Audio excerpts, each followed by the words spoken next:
दोस्तों, वर्तमान में जितनी भी बीमारियां हैं उनमें से कम 90% बीमारियों का जो वास्तविक कारण है वो है ये 10 गलतियां जो हम में से ऑलमोस्ट सभी लोगों ने अपनी रसोई में 10 बदलाव करके की हैं।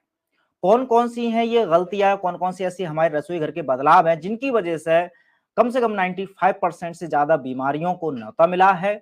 और अगर ये भी गलतियां आप नहीं करते हैं या आज से ही सुधार लेते हैं तो यकीनन बहुत सारी रिपोर्ट्स के अनुसार ये पूरे एविडेंस के साथ कह सकते हैं कि 95% से ज्यादा बीमारियां आप केवल इन 10 गलतियों को रोक करके आज से ही अपने या अपने परिवार से दूर रख सकते हैं। कौन कौन सी हैं ये गलतियां? तो आइए एक एक करके शुरू करते हैं और जानते हैं इन 10 गलतियों के बारे में जो कि हमने रसोई में बदलाव किए हैं। सबसे पहला तो अगर हम बात करें तो कुकर का प्रयोग। अब करते तो सब होंगे, लेकिन अब देखिए इसके कॉन्सेप्ट के बारे में अगर बताना हो तो बड़े सरल भाषा में हम समझ सकते हैं कि जो कुकर में खाना बनता है वो बहुत ज्यादा दबाव यानी कि उच्च दबाव पर पड़ता बनता है खाना, और इस कारण जो भी हम खाना उसमें बनाते हैं उसमें से 90% पोषक तत्व तो नष्ट ही हो जाते हैं खाना बनाने के दौरान। तो केवल हम 10% ही पोषक तत्व हमारे शरीर को मिल पाते हैं, जिसके कारण पोषक तत्वों की कमी होती है और फिर बीमारियां हमारे जो शरीर है उसमें प्रवेश कर जाती हैं। अगली अगर गलती की बात करें तो एल्युमिनियम एल्युमिनियम के बर्तनों का काफी ज्यादा लोग इस्तेमाल करते हैं, चाहे वो खाना पकाने में या जो एल्युमिनियम के बर्तन है उसमें खाना रख करके खाने में। राजीव दीक्षित जी ने भी एल्युमिनियम के बर्तनों को बहुत अच्छे से एक्सप्लेन किया है, किस तरह से बताया है कि ये जहर उस खाने में मिला देते हैं जो खाना एल्युमिनियम के बर्तनों में बनाया जाता है या खाया जाता है। तो यदि हम एल्युमिनियम के बर्तनों में खाना पकाते हैं तो एल्युमिनियम धातु खाने में मिल जाती है। ये घातक धातु हमारे स्वास्थ्य के लिए बहुत ज्यादा हानिकारक है। इससे शरीर में कई सारे रोग जो है उत्पन्न होते हैं, जैसे कि लीवर की समस्या, किडनी की समस्या और कैंसर जैसी भी समस्या आजकल इसी कारण से बढ़ रही है। अगर हम आगे बात करें अगली गलती की, जो कि शायद ही कोई ऐसा घर हो जिस घर में ये बदलाव ना हुआ हो, और ये बदलाव है खासकर गर्मियों के दिनों में फ्रीज का प्रयोग। वैसे तो ज्यादातर लोग ठंडों में भी इसका इस्तेमाल करने लग गए हैं। फ्रीज का प्रयोग करने से उसमें मौजूद जो क्लोरोफ्लोरोकार्बन गैस होती है वो भोजन में मिल जाती है और भोजन को दूषित कर देती है, जो हमारे शरीर के लिए अत्यंत घातक साबित होती है, जिसका प्रयोग करके हमें कई सारी घातक बीमारियां हो जाती हैं। और आपको बता देता हूं कि ये वही क्लोरोफ्लोरो गैस है जिसके कारण जो पृथ्वी की ओजोन परत है, अ, ओजोन परत को भी जो क्षय कर रही है, नष्ट कर रही है, वो यही गैस है जो वातावरण में मिलकर के सबसे ज्यादा खतरनाक गैसों में से मानी जाती है। और यही आपके खाने में मिल जाती है यदि आप फ्रिज में रख करके खाने को खाते हैं। अगले की अगर हम बात करें तो प्लास्टिक का प्रयोग, ये भी बहुत ज्यादा ट्रेंडिंग में हुआ है। पहले के लोग मिट्टी, फिर स्टील और फिर एल्यूमिनियम और उसी के साथ साथ प्लास्टिक। किचन में प्लास्टिक के बर्तनों का प्रयोग खाना या पानी रखने के लिए नहीं करना चाहिए। यह घातक साबित होता है क्योंकि प्लास्टिक में कार्सिनोजेनिक नाम का एक तत्व होता है जो कैंसर का बहुत बड़ा कारण बन जाता है। तो यदि आपके घर में ज्यादा से ज्यादा अगर प्लास्टिक के बर्तन इस्तेमाल होते हैं तो समझ लीजिए कि कैंसर को आप दावत दे रहे हैं। तो जितने कम से कम बर्तनों का इस्तेमाल कर पाए प्लास्टिक का, उनको करें।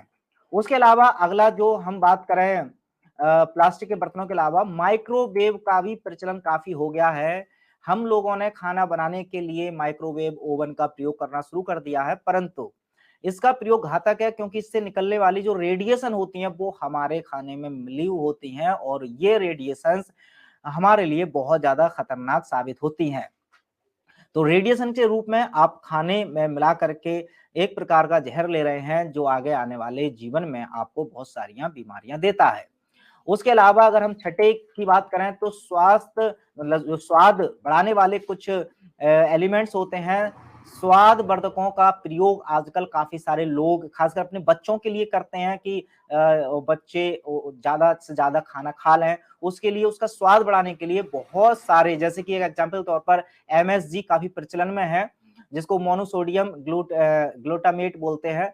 इसका इस्तेमाल करते हैं लोग जो खाने का है उसका स्वाद बढ़ाने के लिए। और आपको बता दें कि होटलों में, रेस्टोरेंट में भी इस केमिकल का बहुत ज़्यादा इस्तेमाल होता है। यही कारण है कि वहाँ का जो खाना है वो बहुत ज़्यादा स्वादिष्ट लगता है। लेकिन ये खाने का स्वाद तो बढ़ा देता है, लेकिन खाना का स्वाद बढ़ाने के साथ-साथ ये कौन-कौन सी बीमारियाँ बढ़ा देता है वो भी आपको पता होना चाहिए। तो इनके प्रयोग से मोटापा, लीवर डैमेज, कैंसर आदि जैसी समस्याएँ हो जाती हैं। 7वां जो सबसे बड़ा बदलाव है, जो हम सबके लिए बड़ा खतरनाक हुआ है, वो है शक्कर का बहुत ज़्यादा उपयोग। जो चीनी है, उसका बहुत ज़्यादा लोगों ने प्रयोग करना जब से शुरू किया है, तब से देखिए बहुत सारी बीमारियाँ उत्पन्न हुई हैं। आजकल हम लोग शक्कर यानी चीनी का अत्यधिक प्रयोग करने लगे हैं, परंतु यह कुछ लोग ही जानते होंगे कि शक्कर का अत्यधिक प्रयोग करने से जल्दी बुढ़ापा आता है और कई सारे रोग जैसे हड्डियाँ और दाँतों का खराब होना, हृदय रोग होना और मोटापा आदि होना, ये और डायबिटीज़ और शुगर जैसी जो समस्या हैं, वो भी इसी के कारण हो जाती हैं, ये तो खैर आप जानते ही होंगे। अब उसके अलावा देखिए यहाँ पर बताते चलता हूँ कि इसका अल्टरनेटिव क्या हो सकता है, यदि आप शक्कर नहीं इस्तेमाल करना चाहते तो जो गुड़ है उसका इस्तेमाल कर सकते हैं और उसके अलावा आप मिश्री का इस्तेमाल कर सकते हैं, जहाँ पर आप अभी तक शक्कर का इस्तेमाल कर रहे थे। अब देखिए उसके अलावा रिफाइंड आटे का जो है मतलब जो रिफाइंड है, उसका काफ़ी सारे लोग इस्तेमाल करते हैं। आजकल सामान्य आटे की जगह पर जो रिफाइंड आटा होता है, जिसको बहुत ज़्यादा रिफाइंड किया जाता है, मतलब वो पतला भी होता है, रोटियाँ को कलर चूँकि उनका अच्छा आ जाता है, इस वजह से लोग खाते हैं। तो आजकल काफ़ी ज़्यादा जो नॉर्मल आटा होता था चक्की का, उसकी जगह पर रिफाइंड आटे का प्रयोग करते हैं, जिसमें कि 95% आटे का जो न्यूट्रिशन है, वो खत्म हो जाता है। इसका उपयोग करने से कब्ज़ और मोटापा अत्यधिक बढ़ जाता है। तो इसका अल्टरनेटिव में आप जितना मोटे से मोटा आटा आप खा पाएँ जो कि सामान्य चक्की से पीसा जाता है, वो आपके लिए बहुत ज़्यादा फ़ायदेमंद होता है। नमे की अगर हम बात करें तो रिफाइंड का प्रयोग बहुत बड़ी मात्रा में लोग कर रहे हैं आजकल। तो लोगों ने आज घी और कच्ची घानी का तेल, जो कच्ची घानी का तेल और जो देसी घी होता था उसकी जगह पर लोगों ने अब रिफाइंड का इस्तेमाल करना बहुत ज़्यादा इस्तेमाल कर दिया है। और ये जो रिफाइंड है, ये वैसे तो खैर शरीर में बहुत सारी बीमारियाँ फैलाता है, लेकिन सबसे ज़्यादा जो खतरनाक है, वो ये हृदय रोगों के लिए है। रिफाइंड अगर आप ज़्यादा इस्तेमाल करते हैं तो समझ लीजिए आप हृदय के तमाम रोगों को इनवाइट कर रहे हैं। उसके अलावा लास्ट बट नॉट लीस्ट जो 10वीं गलती है जो हमारी रसोइयों में हो रही है, वो लोग जो प्रिजर्वेटिव होते हैं, जो कि खाने को लंबे समय तक रखने के लिए इस्तेमाल किए जाते हैं, जैसे कि एक सोडियम बेंजोएट है, ये भी उनमें से ही एक है। जिसका प्रयोग लोग करते हैं कि खाना एक बार बनाने के बाद वो जल्दी खराब ना हो, उसके लिए कुछ लोग फ्रिज में रखते हैं, कुछ लोग ये केमिकल भी मिला देते हैं। लेकिन अब इससे खाना तो बच जाता है, खाना खराब नहीं होता या उसमें बदबू नहीं आती, लेकिन ये खाने को बचाने के साथ-साथ आपके अंदर बीपी, किडनी की समस्याएँ, लीवर इस तरह के इन अंगों को बहुत ज़्यादा खतरनाक कर देता है लॉन्ग टर्म तक अगर इसका ज़्यादा इस्तेमाल किया जाए। तो ये 10 गलतियाँ थी जिनके आधार पर जो मतलब कारण हैं। और अब समाधान की बात करें तो समाधान सिंपल सा वही है कि जो-जो मैंने अभी तक बताए हैं कारण या बदलाव, इनको अगर आप रिवर्स कर पाएँ और हमारे जैसे पूर्वज जिस तरह से चाहे वो बर्तनों की बात करें तो मिट्टी के या स्टील के, एटलीस्ट स्टील के, वैसे तो खैर सबसे बेस्ट है मिट्टी के, जितने हो पाएँ तो कोशिश करें कि अपने रसोई में जो 10 बदलाव मैंने बताए हैं उनमें से जितने आप कर पाएँ उतने एटलीस्ट बदलाव को रिवर्स करें, मतलब पहले जैसा कर लें, ताकि आप भी और लोगों की तरह इन बीमारियों का, दवाइयों का और डॉक्टरों के शिकार ना हो जाएँ। आपका भी क्या कहना है इस विषय के बारे में कमेंट बॉक्स में लिख सकते हैं। मिलते हैं अगली वीडियो में, तब तक अपना ख्याल रखें। जय हिंद।